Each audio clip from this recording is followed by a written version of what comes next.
Ketemu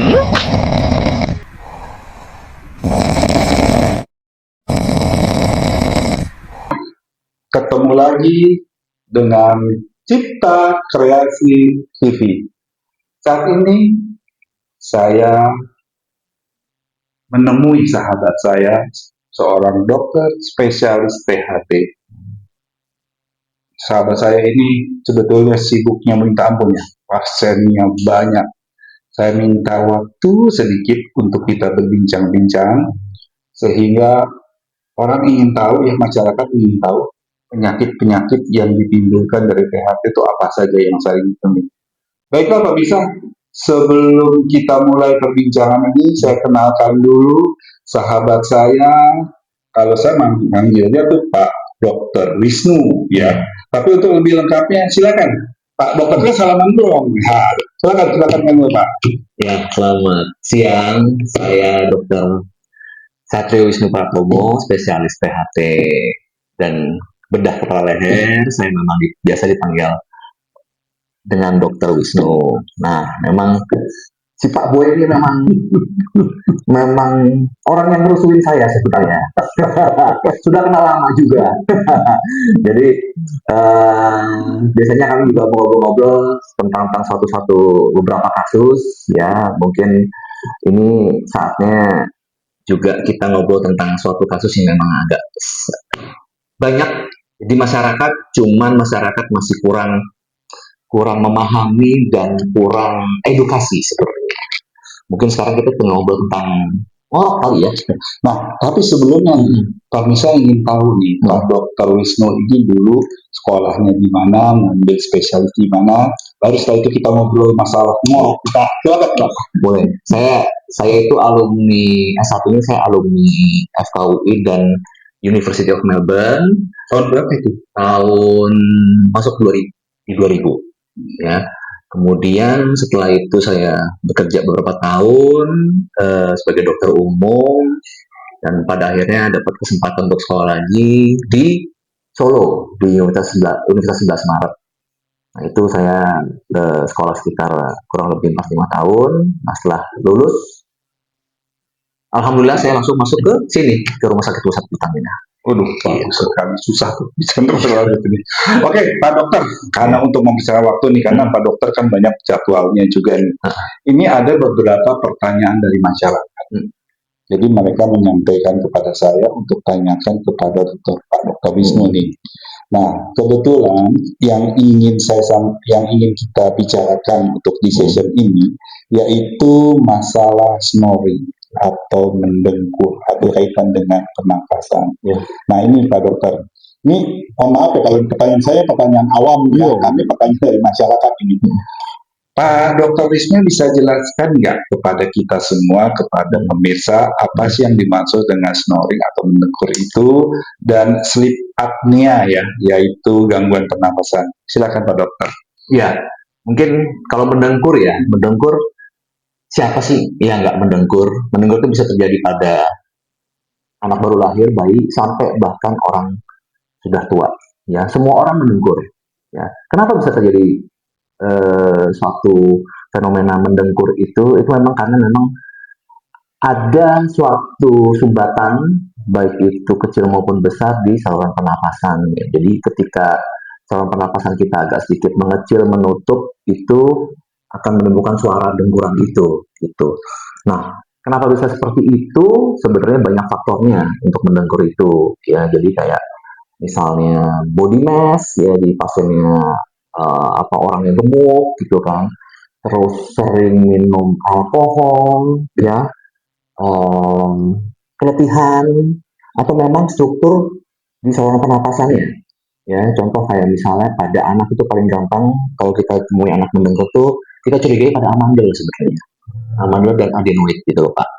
Nah, jadi itu paling banyak pada anak. Nah, kalau pada dewasa itu memang paling banyak memang orang gemuk ya Pak ya, orang itu gemuk itu banyak sekali karena memang body mass-nya itu mempersempit jalan nafas ya.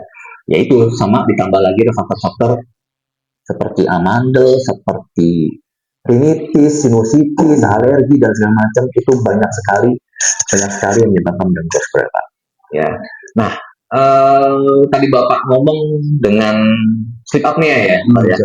Memang mendengkur itu ada kaitannya dengan sleep apnea, walaupun tidak semua orang mendengkur itu bisa bisa menimbulkan sleep apnea. Memang salah satu tandanya sleep apnea itu adalah mendengkur. Nah, sleep apnea itu apa sih sebenarnya? Sebenarnya sleep apnea itu adalah salah satu gangguan tidur yang disebabkan oleh kurangnya oksigen ketika waktu kita tidur.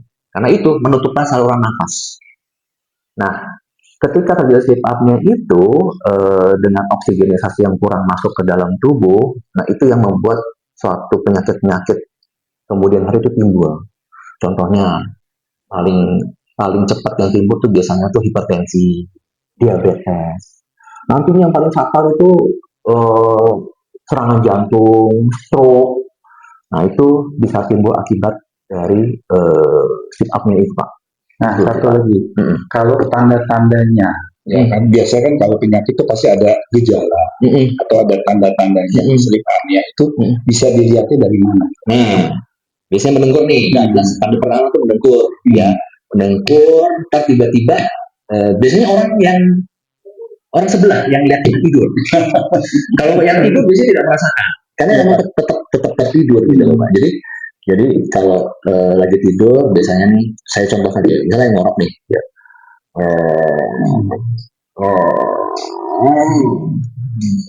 Nah, tiba-tiba berhenti tuh, atau ngomong tinggi tiba berhenti, terus biasanya pindah posisi pasiennya. Nah itu biasanya udah kesumbat tuh saluran nafasnya. Jadi pasien tuh berubah posisi untuk mengambil oksigen. Nah itu biasanya dilihat sama orang sebelahnya. Biasanya orang sebelahnya yang khawatir, takutnya henti nafas. Nah, iya. Itu. Jadi makanya kadang-kadang seorang sebelah tuh gimana? Gitu loh. Dibangunin. Karena orang sebelah tuh, misalnya istri bapak gitu ya, itu ngori banget gitu. Kalau seperti itu, kayaknya nggak bisa nafas gitu kan. Jadi dibangunin. Ya, itu yang paling sering terjadi seperti itu.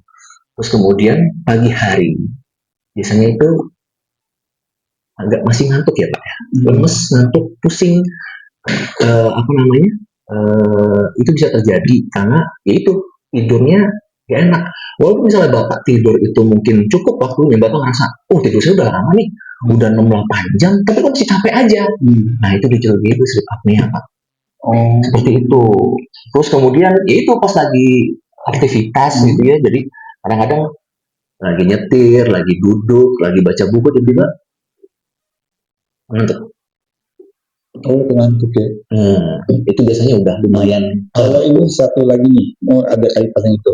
Kalau posisi tidur yang baik, ya untuk menghindari itu kan biasanya ada dokter kan menyarankan, Pak sebaiknya tidur Bapak terlentang atau miring ke kiri, miring ke kanan untuk menghindari itu. Itu yang paling bagus yang bagi penderita penyakit-penyakit itu apa?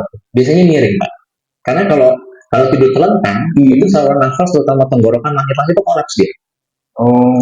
Jadi kalau misalnya dia tidur miring, dia sedikit kebuka tuh. Jadi ke kiri ke atas kan nggak ada masalah. Oh gitu ya. Nggak ada masalah. Yang penting dia harus tidur mulai dari kiri atau tidur miring gitu ya. Tidur miring. Aduh bagus. Tapi biasanya tuh refleks kok Pak. Jadi orang yang menderita sleep apnea biasanya nggak betah tuh tidur terlentang. Karena ya nggak betah aja. Kayaknya nafasnya agak sedikit susah aja. Mereka langsung posisi miring gitu dia. Nah gitu. Merasa lebih nyaman. Itu biasanya seperti itu tuh Pak. Itu paling ini menarik sekali Pak Misa ya. Nah ini ada pertanyaan yang kedua, pertanyaan dari masyarakat juga nih. Pak Dr. Wisnu, saya dengar ada dua kondisi yang terkait dengan gangguan tidur, ya kan? Coba tolong dong dijelaskan. Kan kita masyarakat juga dengar penyakit gangguan tidur, tapi kita nggak tahu nih penyakit gangguan tidur itu apa gitu loh. Oh ya, ya sebenarnya banyak ya sebenarnya gangguan tidur. Cuma mungkin secara general kalau saya sih misalnya yang simpel aja gitu buat dokter awam.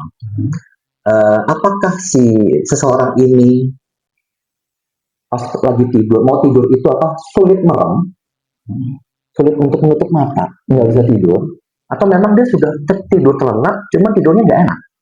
Nah, biasanya kalau dia nggak bisa tidur, nggak bisa merem, itu mungkin insomnia ya. Nah, itu mungkin gangguan nanti arahnya ke saraf atau ke dokter psikiatri.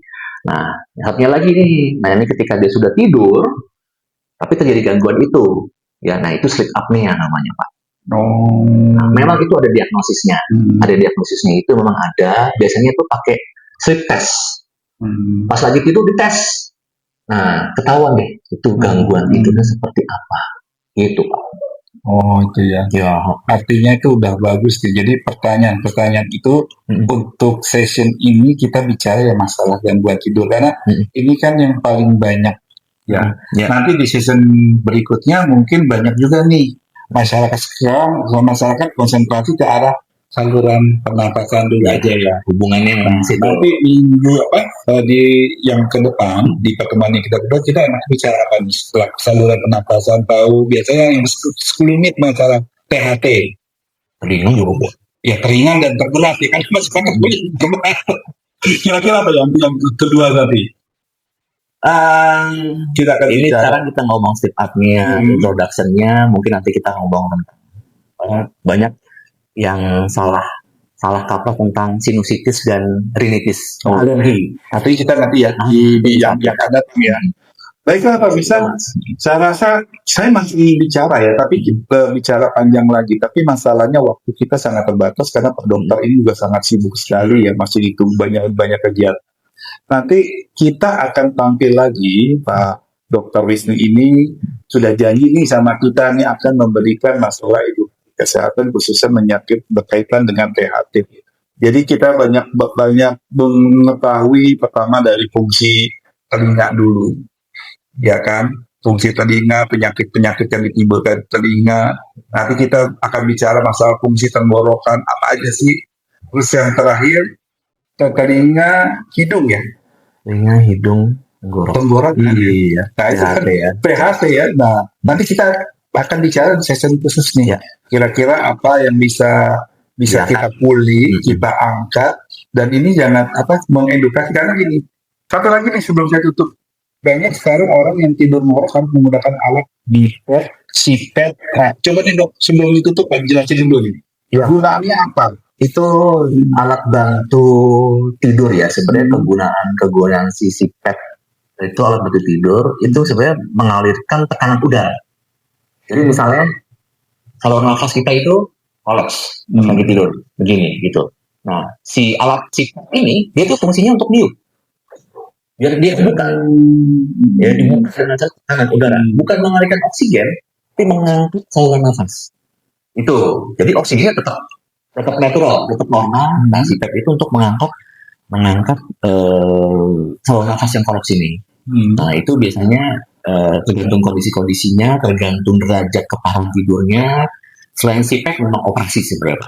Nah, kalau misalnya CPAP ini kita gunakan alat CPAP atau BiPAP ya, karena ada dua ya. Ini menyembuhkan atau hanya sebagai alat bantu aja? Sama dengan hal orang menggunakan hearing ya untuk pendengaran bantu pendengaran. Itu kan tidak menyembuhkan katanya. Iya, benar. Itu sebenarnya salah satu yang menyembuhkan nggak ya? Tapi terapi ya. Itu terapi. Tapi kok menyembuhkan nggak? Ketika alat itu tidak ada, ya misalnya Pak, ya kembali lagi dia seperti itu sebenarnya. Oh, gitu ya Pak. Terus operasi lebih efektifnya lebih tergantung. Itu tergantung derajatnya. Kalau ringan itu biasanya dengan operasi cukup.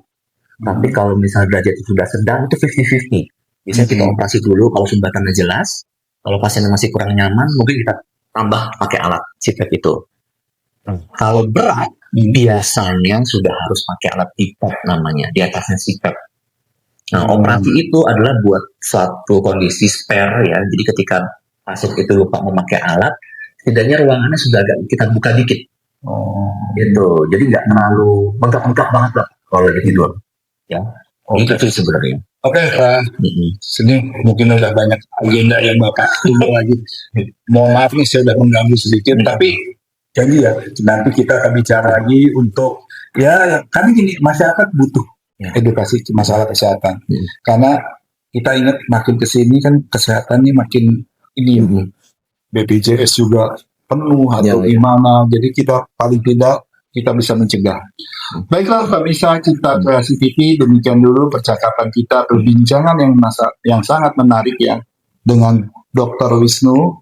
Nanti kita akan berbincang-bincang lagi di lain kesempatan dengan materi-materi seputaran THT dengan yang lebih menarik lagi. Terima kasih, sampai ketemu. Ayo, nah kita Cita Kreatif TV.